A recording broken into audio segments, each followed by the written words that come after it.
Hello, I'm with TubeTalk. Welcome, Douglas. Welcome. End of the month. Yep. What do you got to say for yourself? I need a bonus. Doug has been saying to me that he deserves a monthly end of month bonus for his hard work. At least $1,000 I'm expecting. At least $1,000. Yeah. Geez, I pay for your phone, pay you each week, give you free reign at the bakery to get what you want. Yeah, $50 will Before be fine. we'll discuss it in private. Yeah. All right, let's get into it, boy. Head of what could be our biggest weekend ever. Last week, Skyman was second. He was. Good run. Ridden a little bit more conservatively. Just got held up at the top of the straight. Came through, finished off really well. I don't think he would have caught the winner, even if been closer. The winner at the moment is flying. Has won 3 in a row. But, things change. He'll get in with a really good weight next time. And we've got a couple of nice $200,000 options for him coming up next start. He's going well. He's ready to win. And Oceanides was third. Yeah, lovely third. I really like this mare. We didn't plan on leading, but nothing wanted to lead, so we ended up in front. And she gave a good kick and was just run down late for third. And that was probably more to do with her fitness and things than anything. I think very hard to beat second up. This week on Friday at Te Rapa, race 3, we have Killicident. I like your pronunciation there, Doug. Yeah, we do. Her first run was just okay, but she's improved significantly for that. We scratched her last week because the track was too wet. Good barrier, Kosciuszano in the saddle, expecting her to run a lot better, and she will. Except I'm worried about the track. I'm just a little bit worried. It's a dead 6 in this rain, and she really wants it firm. So I think we're committed to running because we've got to progress her campaign. The better the track, the better she'll run. But she's certainly got the ability to run very well, but that just how much it rains concerns me a touch. On Saturday at Riccarton, race 2, we have Alicera. Yeah, went great first up, second. His action's good, he's matured, he's got a lovely barrier drawer. He'll be able to sit handy with Kylie Williams in the saddle.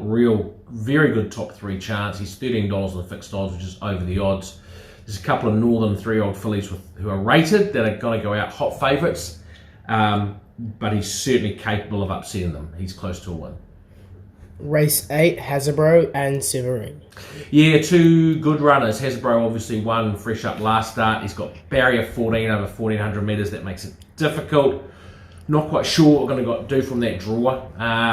We need to have a look at the speed maps and things and work out exactly what we do. Because while he came from about 6th last time, he's not going to be able to do that this time. He probably has to either go forward or go back. But he's run well doing both those things. So we'll just have a look. But he's in great form. He's flying. No matter what tactics we employ, he'll run very, very well. Sam Spratt flies down to ride him. Severine, I reckon she's a sneaky. She really needed her first up run behind Hasbro, and she got no luck, couldn't get out. And when she did last 50, she was really starting to extend. She's come on for that. I reckon she'll sit 6th or 7th with cover. She's $21 fixed odds, which is crazy money. She was paying less last time, and she's more ready this time. I'd have a wee each way bet on her, even a nice little top 4. I think she can run really well. Race 9, pull your socks up. Fresh up, first start for Andrew Carston. Stephen McKee's prepared her until the end of last week, and then she travelled down. 60 kilos, Sam Spratt in the saddle, barrier 17. Isn't great, but it's just a kick-off point. She'll get she won't be last, but she might be 3/4 of the way down the field. Hopefully she'll have a bit of cover, and she'll be finishing off very well.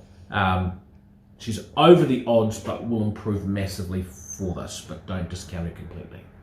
Race 11, deal's done.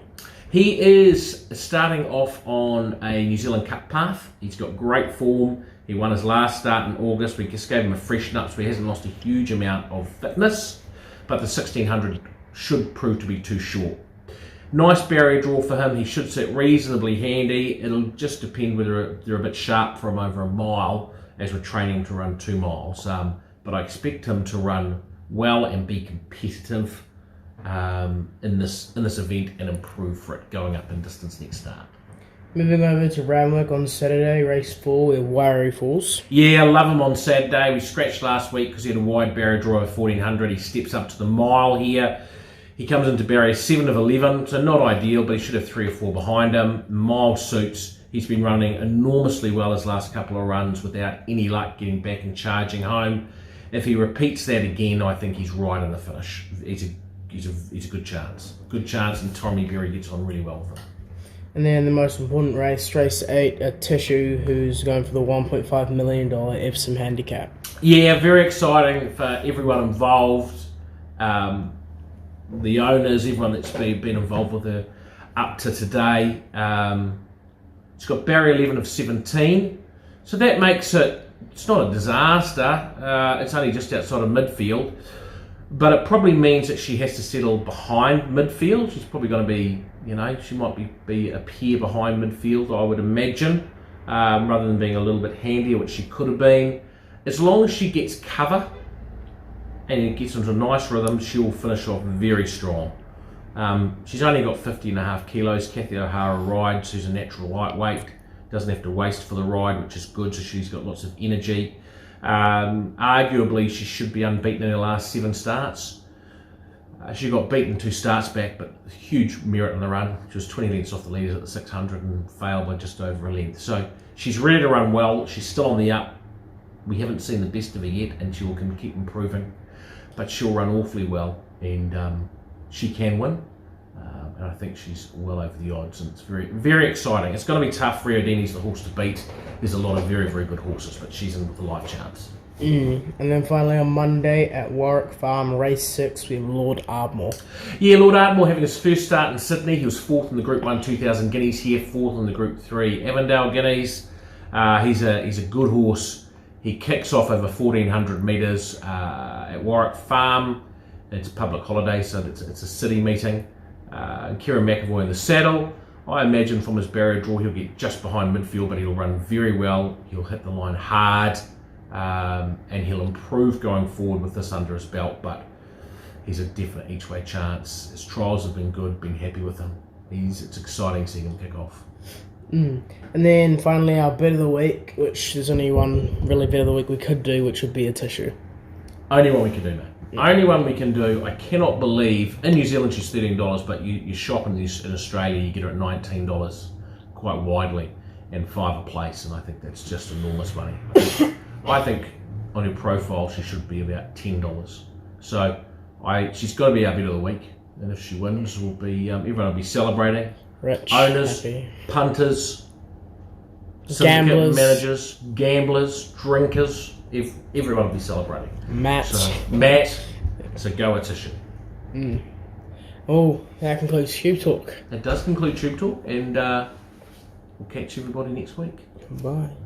Outside is Street Fighting Man, then Showbaz. Fedekins into the clear. Wider out Kitty Cougat, Leela Wala, Ohio Showgirl La Power looking for runs. From the back at Tissue starting to run on. Leela Wala moved up with Kitty Cougat. The inside Street Fighting Man at Tissue's been big wider out. Leela Wala at Tissue. Show them how it's done going with them at Tissue. Leela Wala, it's a Tissue and Leela Wala. Massive effort at Tissue.